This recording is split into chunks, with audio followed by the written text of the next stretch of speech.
I just want to see this shift. And it's funny too, because most of my clients are between like 40s, mid 60s range. And I think it's at that age when we're beyond the like, oh, I want to, like a lot of my peers who are health coaches as well. It's like, oh, I want to have like the peach booty or like the 6-pack abs, or like, I don't care about that. Like, they're like, I don't feel good and I want to feel good.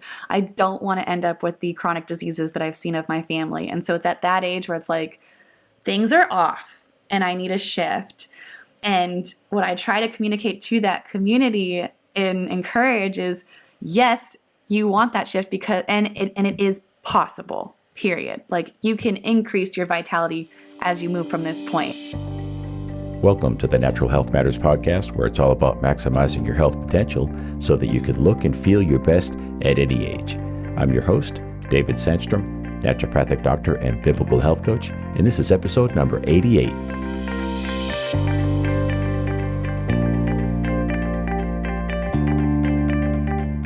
Today we have on the show Robin McDonald. Robin is a certified integrative nutrition coach. Her passion is helping people find balance, get healthy, and create sustainable, healthy lifestyles that can bring wholeness to their own life, family, and surrounding community. Robin, welcome to Natural Health Matters. Thank you, David. I am so blessed and honored to get to be here today. Well, thank you for taking the time. I really appreciate it. And we had a little pre-talk before we hit the record button, and I'm really excited for you to share your passion about health and wellness and wholeness and how that relates to our purpose and our calling and our mission here on Earth. So it's pretty cool. So you have a bachelor's in business administration, and I've got a master's in business administration. But you also have a master's in divinity, which I think is super cool. And I know that you blend your knowledge of the scriptures and your faith in Jesus Christ into your health coaching practice. And that's why I really been looking forward to having you on the show to talk about that, because that's a little rare. You know, it's rare. Even if someone is a follower of Jesus Christ, sometimes they don't like to bring that out, in the public realm. But I know you're comfortable doing that. So that's fantastic. So tell us a little bit about what an integrative nutrition coach does. What do you do on a daily basis? Yeah, so an integrative nutrition coach, it aligns so well with this concept of wholeness and seeing health as something that it's not just one siloed aspect of our well-being. It's not just nutrition. It's not just physical activity. It's not just even mindset. It's all of it. It's our sleep. It's our energy. It's our faith in God. It's all these different components. So an integrative nutrition coach, I love one of the key concepts that I was taught in my certification is there's primary foods and there's secondary foods. Primary foods have nothing to do with what you eat, but without them, then you're not actually going to be truly healthy. And secondary foods is actually what you put in your mouth. And so those primary foods are, what is your sense of purpose and calling? What does your physical activity look like? What is your spirituality?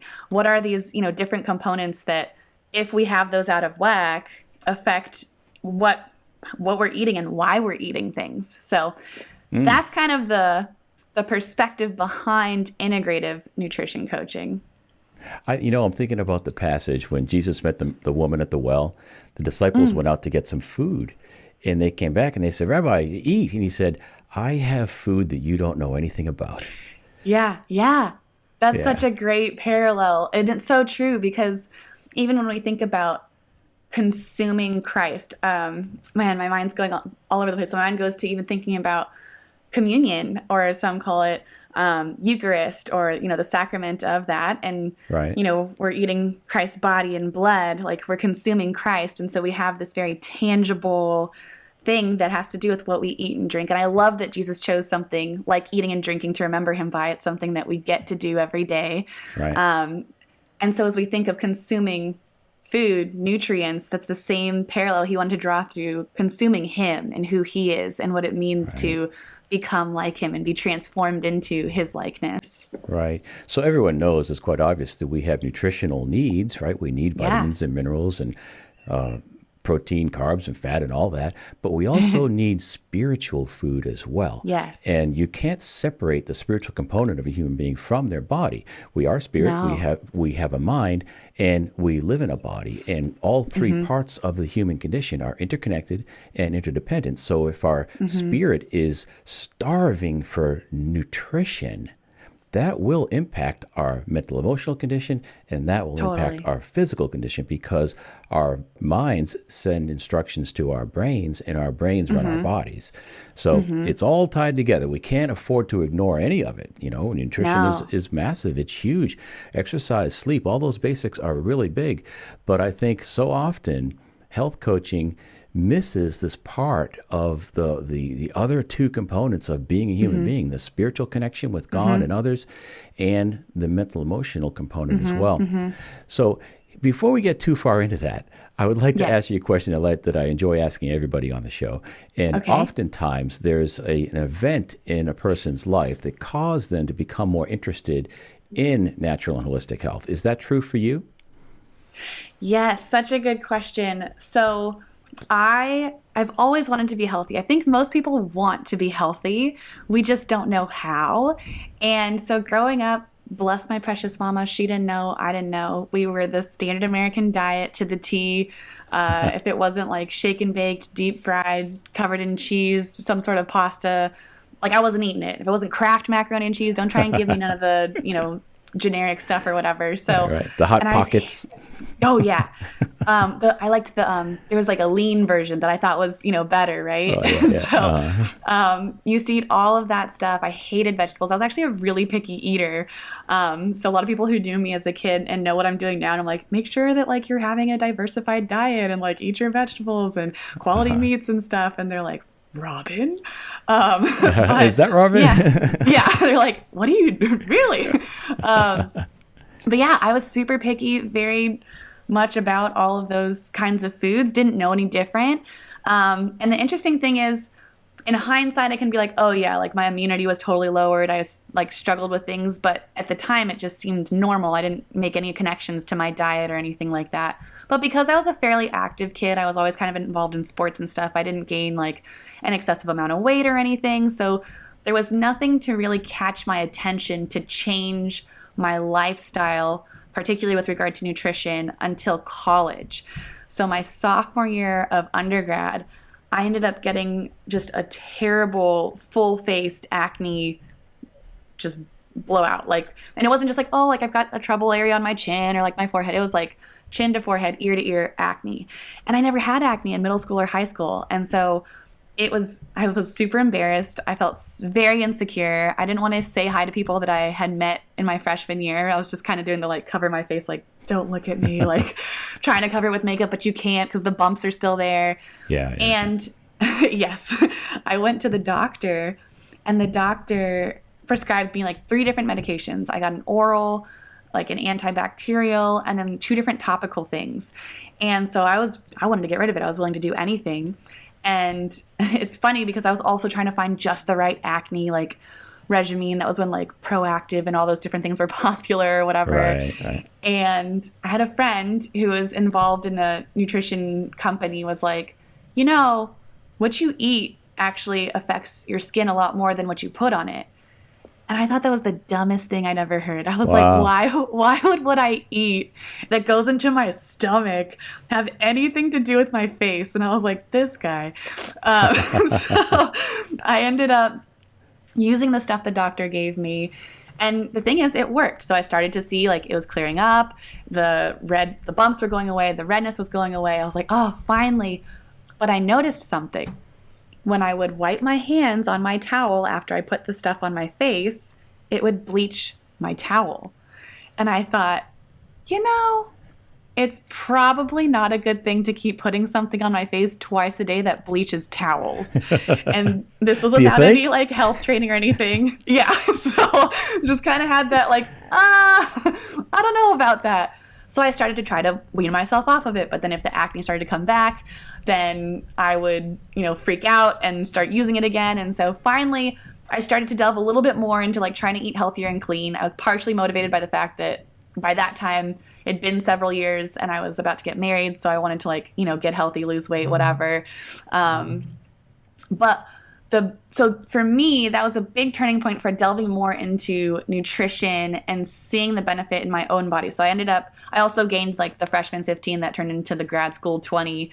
And so I ended up losing the weight, clearing my skin, being able to get off the medication. And it was a little bit later that God kind of took that journey of mine and that experience and translated into passion for serving the church. But as far as my own moment for health, that's really good. Thank you for sharing that. A couple of observations.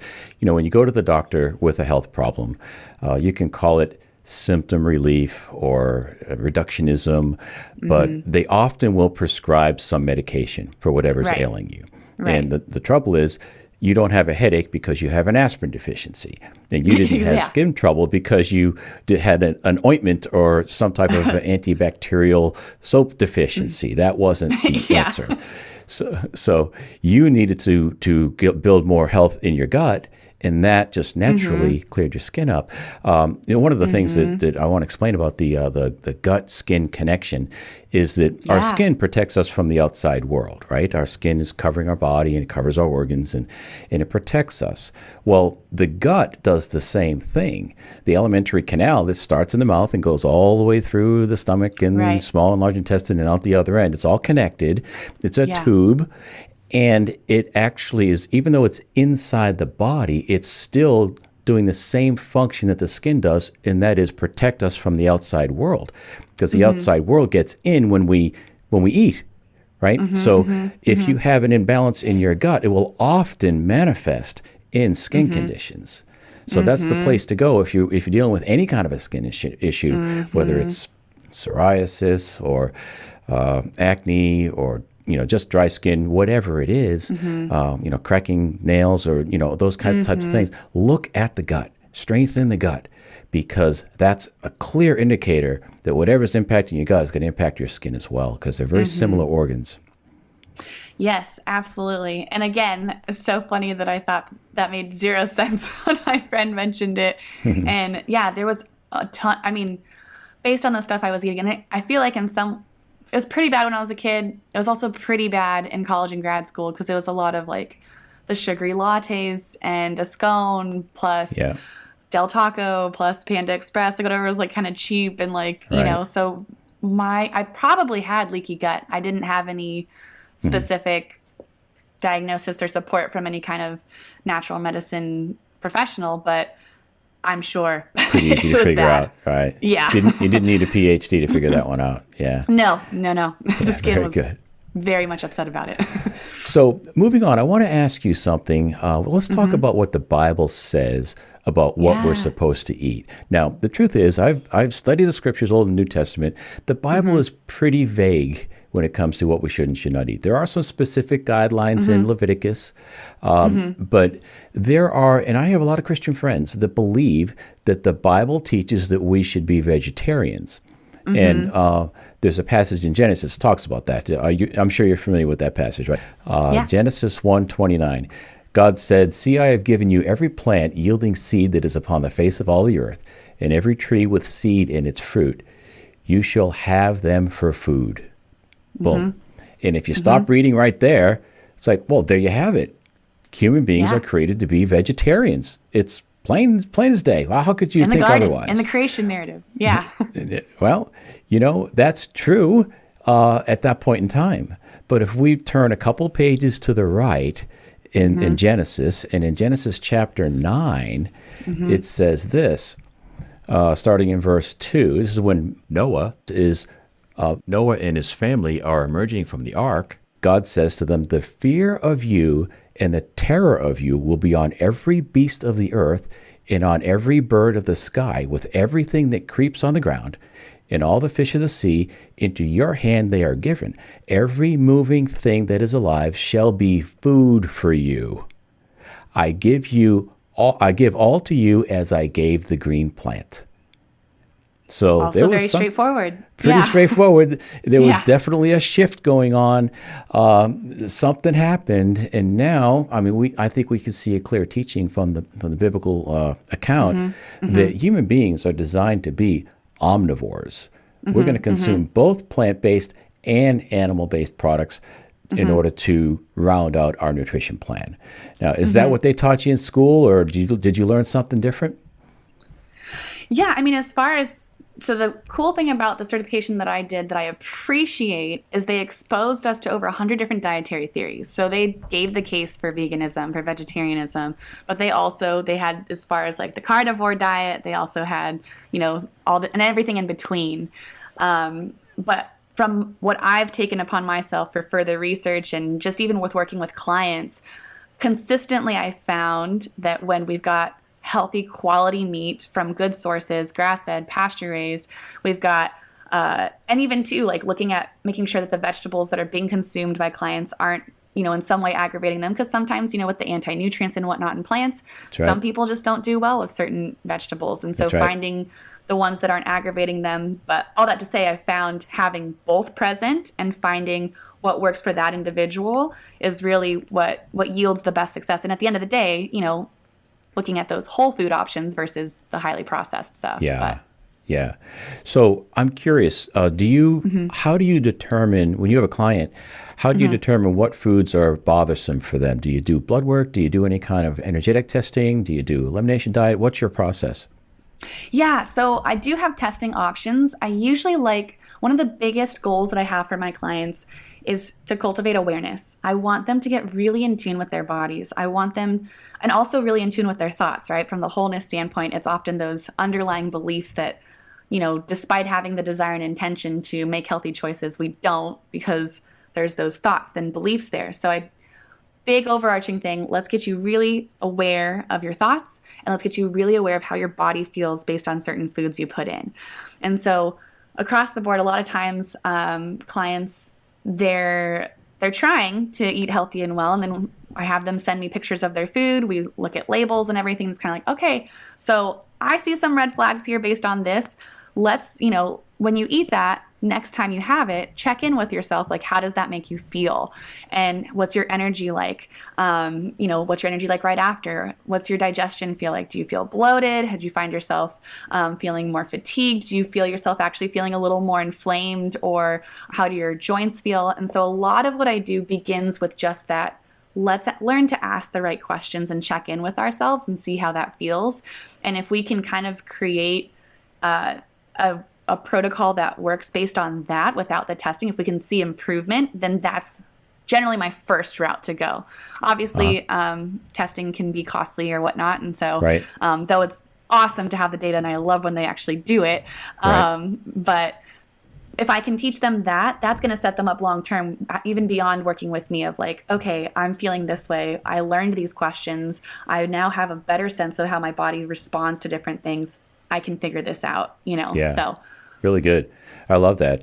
I'm a certified metabolic typing advisor, and one of the things in the metabolic typing program is we give clients a diet check record, and we ask them to assess how they feel before the meal, and then wait about an hour, maybe two, and then do that assessment again and ask yourself those questions that you just went through. How was my satiety? Was I satisfied, or was I standing in front of the fridge an hour later looking for a snack? How was my mental clarity? How's my mood? Did I feel jittery, or did I feel calm and collected? How's my memory doing? And then, of course, the other things, how's my digestion? Do I feel bloated? How do I feel the next day even after eating that or drinking that? It's a good place to start. It's free. And our bodies are always talking to us. Our bodies tell us if we're warm or we're cold or we're tired or we're hungry. They are sending us messages. All we have to do is tune into those messages, and that's an amazing tool. God gave us that built-in ability to say, hey, let me just stand back and assess things. If you've been raised on, bread with every meal, it's going to feel normal to you. But if you start analyzing it, and so if you have a gluten sensitivity and you're eating bread with every meal, try cutting it out and see what happens, right? And you might feel a lot better. Right. It's very, And very so possible. often too, it's, yes, it's so, like you said, people feel like it's normal. And I've had so many clients say, I didn't know that I could feel this good because they haven't experienced the good feeling because they have those certain foods that they've just been eating that, well, yeah, I always crash around 10 or 11. I always get tired. I'm always exhausted at the end of the day. Like this, and then the line that I hear all the time that is, I'm like trying to push against is, well, that's just what happens when you get older. Like Yeah. as you age, this is just how it is. And I'm like, no.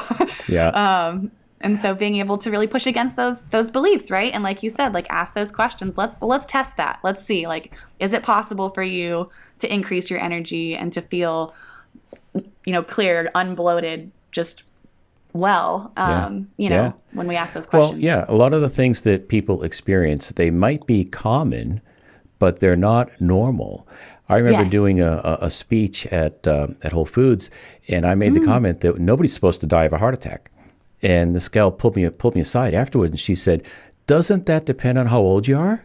I Yeah. said, "No, a heart attack is not something that everybody gets because they're old. Yes. That's not Yes. normal." We need to start understanding that, we were created to enjoy vibrant health and vitality well Yes. into our later years. And I saw a quote that you have on your website. I love this. Oh, I'd like you to speak to this a little bit. It's okay. people are living too short and dying too long. So Yeah, talk about that. it's funny as you were saying that about the person pulling you to the side based on the age. That was the quote that came to my mind. But yeah, I Okay. think that's the unfortunate mentality of our culture right now is that, yes, you get older. And when you get older, yeah, it's just that much harder to lose weight. Yes, like what do they call it? Senior moment. Like I can't remember things as well. Right.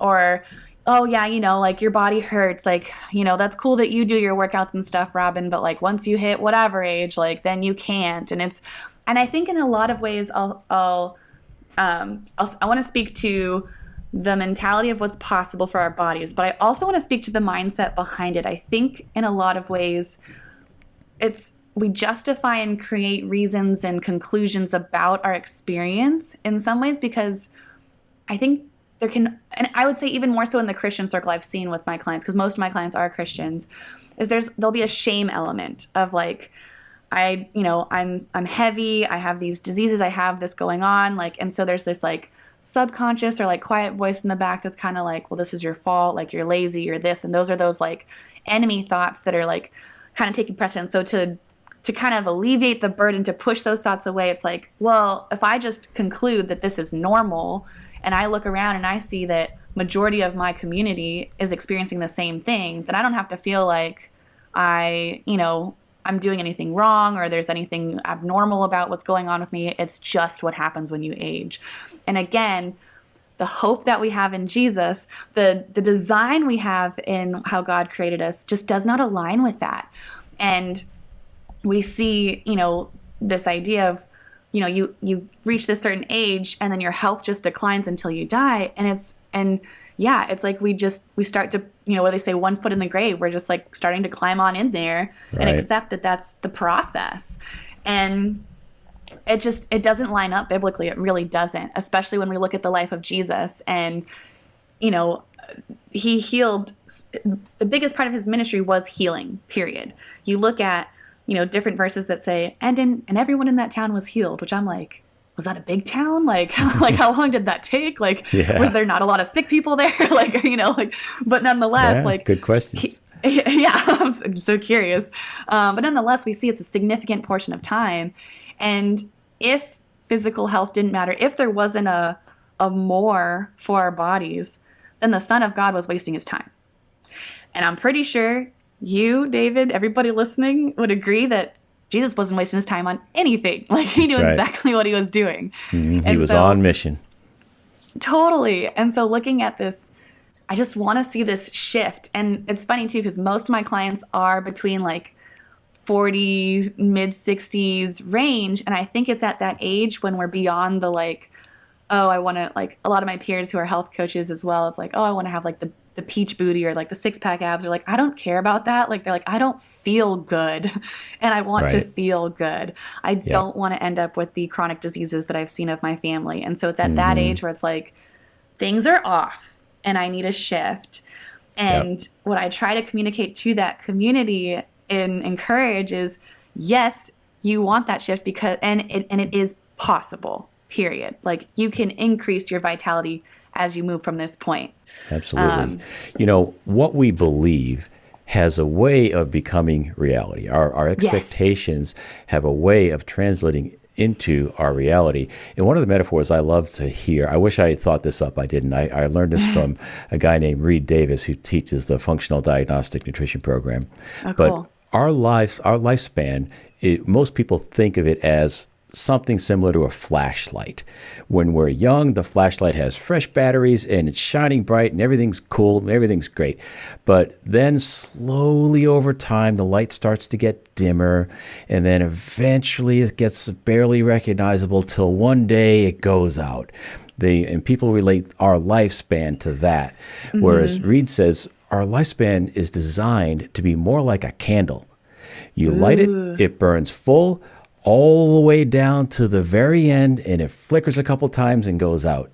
That's love that. the way we should be looking at our lifespan. And it is about adding years to our lives, but it's more about adding life to our years, right? I don't want to spend the last 10 years of my life, 10, 15 years, walking with a cane and in a wheelchair and not being able to do the things that I enjoy. Yeah. It's a massive point. I'm very passionate about this. Yeah. And I think people do need to shift their thinking as to Yeah. what's possible. Yeah. I want to bring up something that I got some pushback on, and I think it's super relevant to what we're talking about, and even to taking it to a biblical and theological standpoint. So I posted something on my Instagram story. It actually wasn't mine. I shared somebody else's thing, but it said something like, if you want to live to be 100, do these things. And so it was like nutrition things, like getting outside in the sun, like be active, whatever, simple list of things. And someone responded and said something like, as long as it's the days that God has allowed, or something like that. And I was like, or no, she said, no, sorry. I got a lot of people who actually responded to this at first. They're like, why would you want to live to be over 100? And so my first response was, because I want to live out my calling for Jesus as long as possible with full vitality. Like, Right. duh. And then I didn't say duh. but then her response was, so she did like the prayer hands, like as many days as he provides, or something like that. Yeah. And I was like, of course, like we don't know, like, when things are going to end, and God does. But I said something to the effect of, I said, I do think that there are people who are dying prematurely based on their lifestyle choices. Someone who is, like, you're talking about the heart attack thing. I was like, someone who passes away from a heart attack at 50, 60 years old. I was like, I don't think that's what God had in mind. And we have this dynamic of stewarding our bodies. We have this dynamic of being able to choose whether or not we partner with the plans he has for our life, whether or not we partner with the resources that he's given us, like we were reading in Genesis, the plants and the animals, like the nutrient dense foods, and that affects whether or not we will make it beyond that 50, 60 stage. I was like, that does not sound like God's intention, God's design.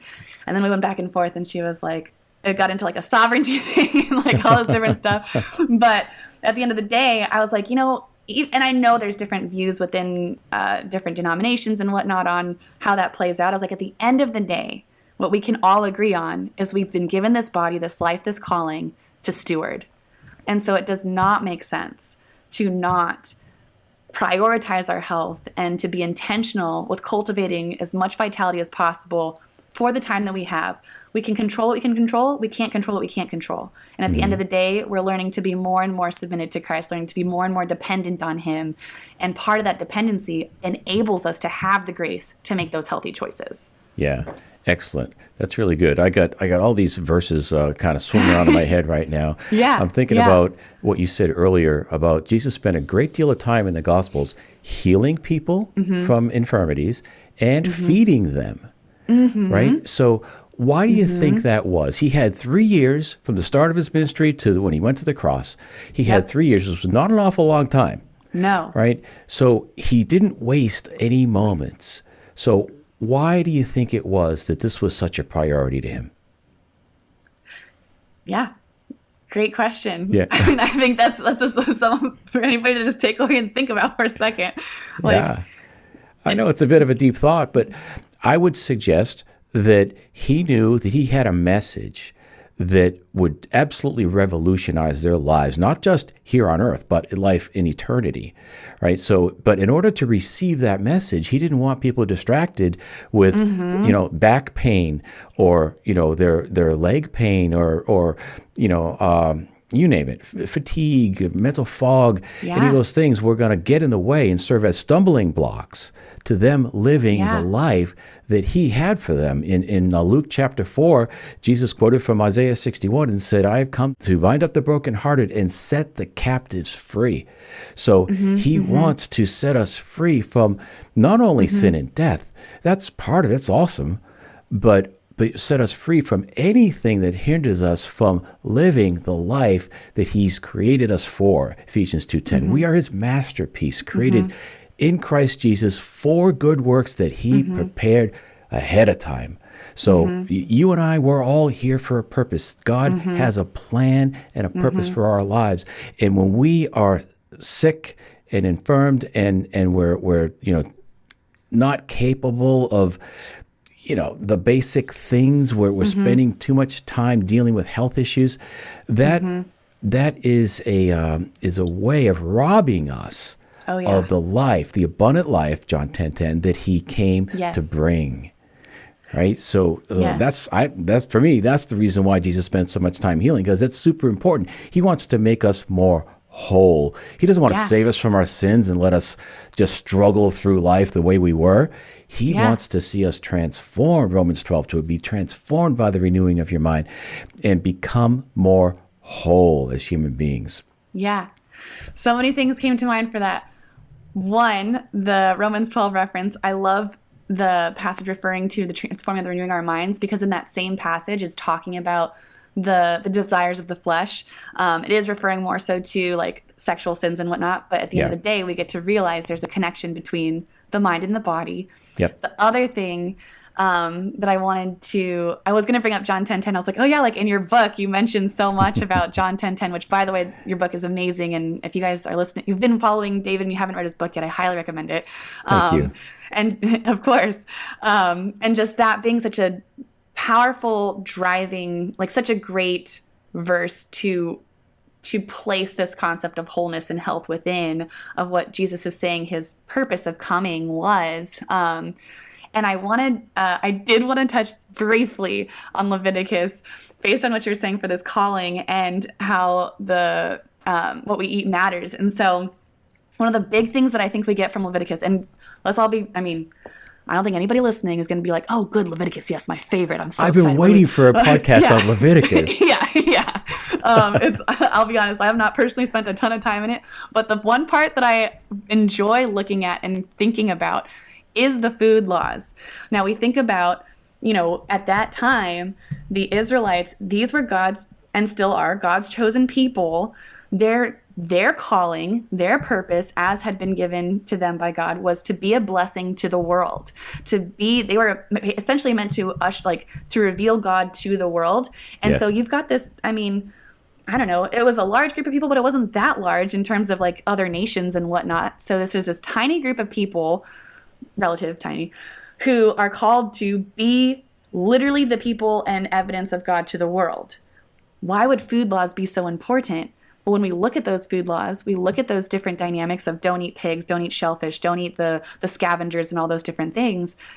God is giving specific direction on like, hey, if you eat these things, you guys are going to get sick and die off. I'm not going to have a holy people to go deliver the good, who I am too. And so I think even we see Jesus echoing this same, and because Jesus he is God revealed. He's the Father revealed. And so we see him echoing the same values of what you put in your body, your physical well-being is going to matter for how you live this out. And so being able to understand, and you think too, at this point, Jesus didn't start his ministry till he was 30 years old. That means he had 30 years of being a human. Like he's well aware of how it would feel if you weren't physically well. He's well aware of, like, I'm sure he had some, he's a carpenter. I'm sure he, I don't know, maybe because he's Jesus, he never hit his hand or, poked his finger. I don't know. But he would at least have been around people. He would experience the human life long enough to know that physical well-being affects your life greatly. Yes. And it would make sense that he would spend a significant amount of time attending to those needs of the people he's looking to bring good news, love, life, light to. And again, echoing what we saw in Genesis, what we see in Leviticus, and God continuing to affirm this inextricable dynamic between our bodies, our emotional well-being, our spiritual well-being. Yeah, excellent. Well, I think we can look at the Levitical law through the lens of God always has our best interest in mind. Yes. Yes. Right? So it's one of the things I really learned when I was studying the scriptures in writing my book, The Christian's Guide to Holistic Health, is God is referred to as our Heavenly Father. And just as any loving parent wants what's best for their children, God wants what's best for us. So, and just like a parent might say things like, hey, don't go near the stove. Yeah. Don't run out into the street. But they won't actually give us an explanation. They just say, do it because I said so, okay? How much more does God have that same interest in mind when he tells us to do something? So God knows the future. He knows the outcome our choices are going to have before we make them. And so when he tells us to do something, we can trust that he has our best interest in mind. He has our blessings and our benefit in mind. And if he tells us to avoid something, it's for our protection. We can take those two truths to the bank. Those are always going to be true. So I kind of look at God now as he's kind of like having a guide on a jungle safari, right? We're going through life. There's a lot of unknowns. The guide knows where the dangers are. He knows where the cliffs are. He knows where the animals are hanging out, the chance of a wild animal. So we're going to stick close to our guide in order to be safe. Same is true with God's admonitions in the scripture. We stay close to that. We're not going to drift very far off course. And, there's plenty of verses in Psalms about being in the shadow of his wings and being under his protection. But when we forfeit those protections when we disobey, right? So I'm not about legalism. I'm not about obeying for the sake of obeying. I'm about listening to God and following him and understanding that he's worthy of my devotion. He's worthy of me submitting my life to because his love for me is greater than I can fathom, and he has my best interest in mind. So, with that in mind, I'm just going to kind of branch off. Unless you have a comment on that, I'm going to move on. Go ahead, do you have a comment on? No? Okay. I had a brief comment, but it's good. Okay. Well, go ahead. It just, the only thing that it made me think of was two things. One, thinking of Jesus is the good shepherd, right? Just echoing what you're saying of God's good. We can trust him, we can submit him. His sheep know his voice. Yes. And the sheep know that the shepherd's in it. The shepherd literally lays down his life for the sheep. When it says that, and he says, I am the shepherd, I am the gatekeeper, that literally means he is the barrier between the wolves, the death that is trying to impede on those sheep. And so the sheep know that's the dude that takes care of us and is going to make sure I'm okay. Whatever he says, I'm going to follow that. Yeah. Right. Yeah, absolutely. Yeah, that's really good. It's another great verse from John chapter 10. But so take all that, what I just said, and roll that into nutrition. Because we're kind of talking about biblical nutrition today. Yeah. And I've been saying for quite some time, is the number one rule for healthy eating. I'm going to say that again. The number one rule for healthy eating is eat food as close to its God-given natural form as possible. Right? Yeah. Processed food is not going to be as good for us. The more man gets his hands on our food, the worse it becomes for us. They add adulterants in there. They add preservatives. They add anti-caking agents. They add flavoring agents. They add chemical coloring. You name it. It's in processed food. So the healthiest way to eat is to eat food in single ingredient forms. You want some broccoli? Buy some broccoli. You want some corn? Buy some corn. And by the way, if you want to eat wheat, buy wheat berries. Boil them like you do rice, right? Yeah. Flour is a processed food. Right. And I personally believe that when we eat bread, ground up flour, wheat flour, is we're not eating it in its natural form, and therefore we're getting a more intense dose than God designed us to get in a single serving. And if you do some homework on it and look at a glycemic index table, eating bread has a very high glycemic index. It will spike your blood sugar almost as fast as pure sugar will, like drinking a can of Coke. So again, if we follow that rule, eating food as close to its God-given natural form as possible, that's going to cover a lot of situations. That was the other thing what you were sharing reminded me of, and even bringing the nutrition. I hear you continuing to use the language of close to the God-given form of the food, close to, we were talking about being close to the shepherd, close to the Father, what he says, his commands.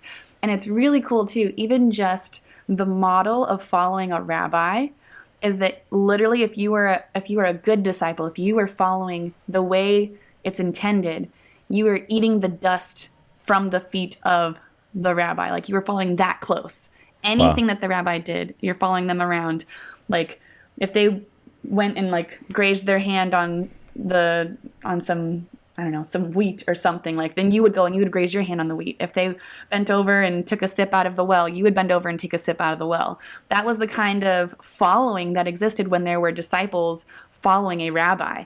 And that's the same kind of calling that we have when we're following Jesus. And the amazing thing of having Jesus and his ministry is we get to see what was it that Jesus prioritized? What was it that our rabbi, the one we follow, the one we've given our life to, what is it that he was spending his time on? Which again, for following him closely, that physical healing, that physical well-being was a huge factor. We Excellent. cannot be followers of Jesus and ignore the huge piece that physical well-being plays. Yeah, that's really good. You know, another verse that's coming to mind, I don't know the location of it at the moment, but I have it in my book, and it's Jesus says, his instructions are not burdensome. He says, come to me, all you who are weary and heavy laden, for I will give you rest. Matthew He says, my 11, burden is easy, my yoke is easy, and my burden is light. So when we do things God's way, things are going to tend to work out for us. No guarantees, right? No guarantees. But life will be easier, and life is easier with better health, right? I mean, you know, I'm sure you see that with your clients. You know, it's like, yes. Yeah, it might be tough giving up ice cream, but you know, you probably don't have to give it up forever. But you know, you will feel better than that food tastes. It's worth doing. That's actually, I love that you brought that up. Two actually things that my clients are experiencing that reflect that. One, with ice cream, I had a client just share.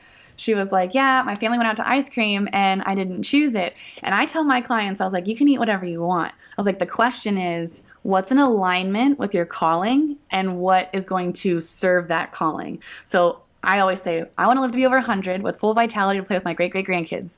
So for me, it doesn't make sense to eat fried food, to eat at certain fast food restaurants. Like, I'm just not going to do it. Now, if someone's like, I do want to have health and vitality, but I really love ice cream, then we'll talk about what is a reasonable amount or whatnot that's going to still serve your vision. So they know that. They know that that's the approach. But what she said for why she didn't was, she's like, I know I feel really crummy when I have ice cream. She was like, I do not feel good. And she was like, and it just doesn't serve me. And so she's like, I'm at the point where it's just not worth it. It's going to, I know how it's going to affect me. I know how I'm going to feel tomorrow. It's going to take me a few days to like recover. And so that's why she didn't choose it. The other thing that you said of, you know, we aren't able to live the life fully if we're feeling crummy. One of my clients, she's going through such a hard time, and I'm not going to give details, but if anybody just thinks of praying for her, God knows, pray for her. But she was saying, she's like, Robin, I need to stay in your program so that I have the energy to get through this because of the hard time she's going through. She's like, I do not want to let my health fall back because I know how much energy I gain from being plugged in here. I know how much I'm going to be able to show up for my family and be there for them through this difficult time by actually being healthy and well. And so, I mean, I see that all the time. Yeah, with clients, it's a huge, huge factor. Well, hats off to that client with the ice cream that loved the ice cream for being able to be in tune enough to her physical symptoms, her own body, to say, hey, yeah, it tastes great, but I know how it's going to make me feel. Right. I mean, how many people have you talked to that say, oh, we all get sleepy after that Thanksgiving meal. It must be the tryptophan in the turkey. Tryptophan, yes. No, it's the sugar in those desserts that you ate, the pecan pie and the ice cream and the Stuffing, whipped cream. Yeah, biscuits. it's the sugar crash that you're having afterwards. Okay, so kind of put these puzzle pieces together and say, okay, what really was causing the way I felt. So I think a lot of people just go through life and just accept that, as you said earlier. Well, everybody gets sleep in the afternoon. They need a cup of coffee at 3:00. Right. Doesn't everybody? Well, actually, no. Right. That's not in our natural design, right? Yeah. So anyway, Robin, this has been a real pleasure.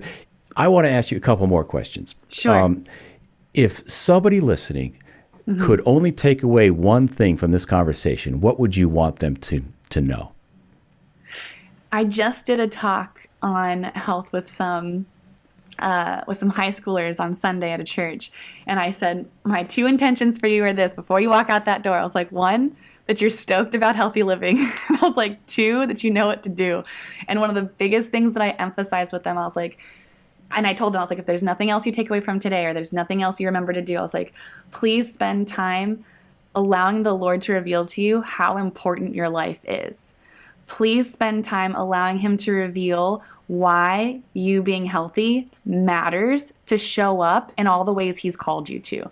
That's my biggest thing. I would love for people to remember any specific health tips or anything like that. But at the end of the day, if we don't know how valuable our life is, if we don't know the impact that we can have in this world, it does not make as much sense to care for our physical health, because the other reasons just don't have the same weight as that. Yeah. That would be excellent. my big Excellent. That's really good. Do you have any other low-hanging fruit for the audience that they can implement quickly? Yeah, I mean, biggest thing, I always say small hinges swing wide doors. What's easy to do is easy not to do. And I always tell people, if nothing else, and I always say, do not let these things sound unimportant. This is not revolutionary. But the few simple things is drink half your body weight in ounces of water. Make sure that you're eating every day, that you're eating whole foods, and make sure you're at least going for a 15-minute walk outside. Get that sunshine, preferably before noon if you can. Like those 3 things, the water, the whole foods, and the walk, if people did that every day and weren't already, that alone, and I know David, would make a huge difference. Absolutely. So that's, the very simple, basic, low-hanging fruit that I give from a practical standpoint. I love it. Thank you. So, Robin, if someone wants to get a hold of you, what's the best way to do that? Yeah, I wanted to give something to your audience. This actually is kind of a more in-depth, low-hanging fruit for them, if you will. But I have a masterclass. It's called the How to Prioritize Your Health Masterclass. And basically, I walk you through like, hey, let's talk about what it looks like to get clear on how important you are and the vision you have in God. Okay, now that we're super clear on that in terms of who you are as a follower of Christ, who you are as whatever, whether it's a spouse, a parent, whatever. Now let's look at how exactly do you implement a healthy lifestyle. I'm sure everybody wants to, especially your listeners. They're listening, they want to learn, they want to implement it.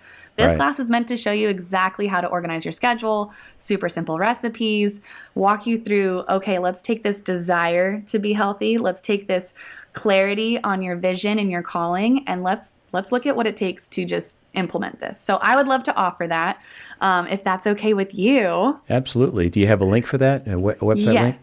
Yes. So it's bit.ly/how,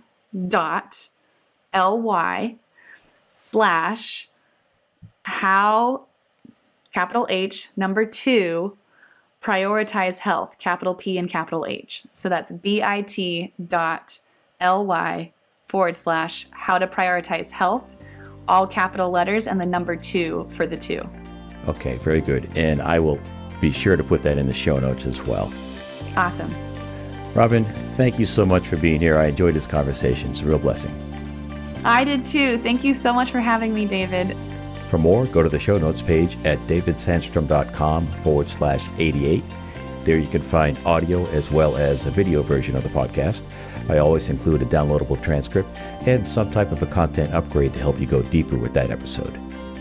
It was a pleasure serving you. Once again, thanks for listening, and I'll talk with you next week. Be blessed.